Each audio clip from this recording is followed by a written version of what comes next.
upon a time, in a not so far away castle, lived a king and queen called Hi-Fi.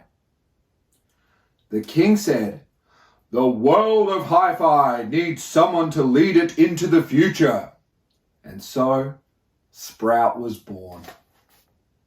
Ladies and gentlemen, boys and girls, ta-da! Welcome to Joseph's Hi-Fi. As we look forward to welcoming the newest edition, so too we now take a moment to look at what will be their very first Hi-Fi. The thinking behind this is rather simple. I was born in the year 1979, and just like my legendary Pioneer SX 1980 amplifier, it too was born in the year of 79. Of course, it would take some 40 years for me and that Hi-Fi of mine to be united together as one. So, while I still have my very first Hi-Fi, or indeed at that point, the stereo, as it was known, which I purchased with my hard-earned money, I still have to this day, and I still have the original box, and I'm sure may feature well later on down the track. I thought it would be nice, though, to have a Hi-Fi to pass on to the next generation. Something that is as current as now, but has the ability to take them well into the future. Not some gimmicky toy, but something that as they get into teenage years is something they can really enjoy music with, any more than I did when I was young. So what a perfect gift, our little one's very first Hi-Fi. Let's think about this just for a moment now, because for many people, this seems like a pretty lavish and outrageous purchase.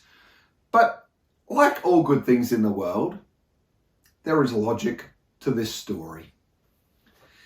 My thinking is that, first of all, and we'll do a video on this a little later in the series, for those of you not aware that when we're born, we do hear with the full 20,000 to 20,000 kilohertz frequency range. And as we sort of enter our teenage years, and certainly do get older, the higher end of the hearing will deteriorate a bit. I certainly know, and we'll see in a later video, I'm still maintaining my hearing at a reasonably high type of frequency. I protect my hearing, I really do treasure it. If we were to play a frequency at 19, 18, 17,000 kilohertz, we're not going to hear it. If we take a young person into the room that's 6 years old, they'll say, "What is that annoying sound I can hear?" And it's something that my thinking is for the first few years, whether we're sitting back here and the little one's just going to sleep or what have you, and we're on the rocking chair, just a few smooth grooves. Now, obviously music that wouldn't be loud per se, just quiet, but it's the whole idea of, if it's going to be quiet, let's at least get that full, rich-bodied sound. We could all just put a little Bluetooth speaker in the corner and it's going to sound wonderful. But what a wonderful piece it is to have. I think anyone would be proud to have it. In fact, there's plenty of Hi-Fi people that slap these particular speakers onto a stand, and it is a resplendent. The amplifier speaks on its own merits, not just because it's the Sprout and it seems an appropriate thing to have, but this thing is remembering 100 watts per channel, and on a 2-channel system that is the size of perhaps a dictionary. Absolutely outstanding stuff, with an amazing phono stage. If we're plugging into headphones, really, this has everything. It has all the current connections for auxiliary, or indeed, if you're fortunate enough to be using Bluetooth, you'll be doing very well. But maybe the future will see, like so many other things, disappear. Maybe Bluetooth will disappear as the future goes on, and it's not a big deal. But it's still going to have all those legacy connections that we're all so used to. And I think that's what makes it a bit of a timeless piece to have. So that's why I've sort of gone with it. And it's the whole idea that while we might be sitting in the room or something like that, it of course is good to introduce background noise. I think that's very important. As life goes on and the thunderstorm rolls on in, it's not such a scary shock sort of thing. You're aware of all these different sounds and frequencies that have happened. But most importantly, I suppose it's some subliminal wish I have to impart some truly magical pieces of music, and you and I all know what they could possibly be. We all have our special pieces of music, but there are some that truly define generations, that the artists just, it was the right place and the right time. There's a groove to the music that is just so perfect. And even if they grow up 4 or 5 years old, and of course there'll be all the things from the Wiggles and all those other nursery rhymes and popular TV shows that they'll be singing along to, perhaps even one of my childhood favourites, Mr. Squiggle, the Man from the Moon. So that's all good stuff we can take for granted, that's going to be part of being absorbed into the tapestry of growing up. But I certainly know as I grew up, in the background were a lot of jukebox hits. My mother and father, mother particularly loved Elvis. My father certainly loved things like Phantom of the Opera, Cat Stevens, things like that. And as much as when you're young and as you go through the teenage years, you have a moment where you're slightly rebelling that sort of stuff, finding your own identity as it was, there's still a very special moment as you get older. You can go back and appreciate that. I mean, I've never had a greater respect for some of those artists now as I come back and revisit it and hear the soul and the passion in the recording.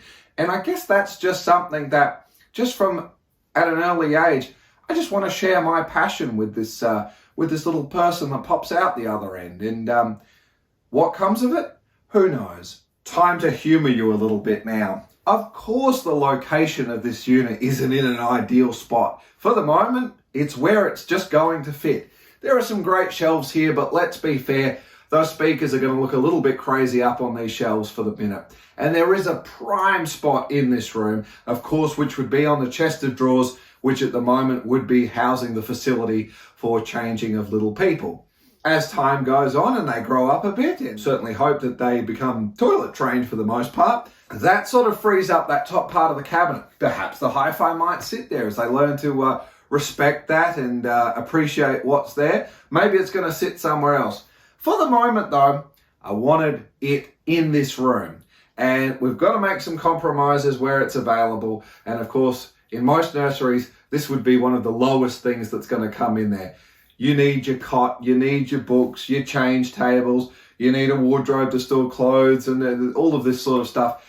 So we've got to be a realist about it at the end of the day. But I did want to keep it tasteful. That's why I went with the white speakers. I think it is, it might not be the best place for them sounding. I did have them set up while my amplifier was being restored.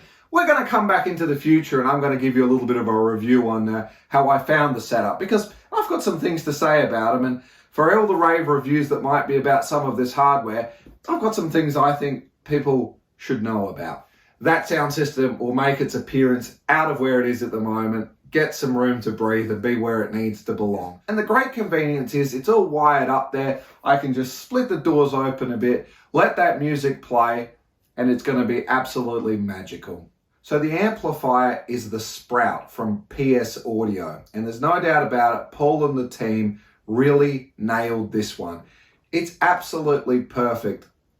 I'm not really big into the world of minimalism, but this works. Someone really sat down and thought this through. It really is designed to suit a multitude of lifestyles. You can connect in and out in a series of ways, and you can build upon the system in any way you so desire, and can be used for various future systems where you may be using it for a preamp for your headphones or something like that. Like, it can always be integrated into a different arrangement, even with a dedicated subwoofer output. It's just an incredible little box full of lots of surprises with an immaculate finish to it. Even the little remote control just to hold in the hand is just real quality. And I guess that's the thing that I have confidence this is going to take the next generation into the future. Not something that'll take them into the next 10 or 20 years. This unit has no reason that it won't be going for many more. And with a company like PS Audio, I would be rest assured that I could certainly gain support anytime in the future if I needed support. And any more than my dream amplifier, of course, is to make my way up to the legendary Macintosh series, and maybe one day that might happen. But Kef LS50 Meta speakers in white. So from some soft classical music to perhaps a little bit of electronic or ambient, right through to rock and roll and all the rest of it, it's important to make sure that some of these magical genres of music will be covered for all ears. I think we can all agree there is some sumptuous sound to be had by all, so let us enjoy it. But of course we need to connect them up, and we've gone with AudioQuest Q2 speaker cables. The shock that's going to come to most of you is, where are the Megamis? You always talk about Megamis. Well, after a delightful email chatting with Travis from PS Audio, this is the preferred combination that works the best with this setup. So I just went with that default type of setup. We use some other AudioQuest equipment around the house, and it's fantastic. But I just wanted to keep something that is just working with this system. Again, they come as 3 meter long leads, I believe they are. So it's enough to sort of move and stretch accordingly. Of course, my first stereo system had detachable speakers. Oh, and what a pleasure it was to be able to move them around and create that most delightful sound around you. And I think that's just how it needs to be. Clean, tidy, simple. I think that pretty much now concludes this video. It was just a quick introduction to show you what's been happening, and sometimes it's not always about the main hi-fi. I am working on other projects as well, and I think this was a fitting one just to push us off into a different direction. I like to keep things a little bit different in the series. I don't want it always just to be pulling up a record and then banging on about it. So just try and add a little bit of variety. Let me know in the comments what you think. So for now, I think it's really only fitting that we return to our storybook, and they all lived happily ever after. Thank you so much. Stay safe. Party on. We'll see you in the next one. Toodles.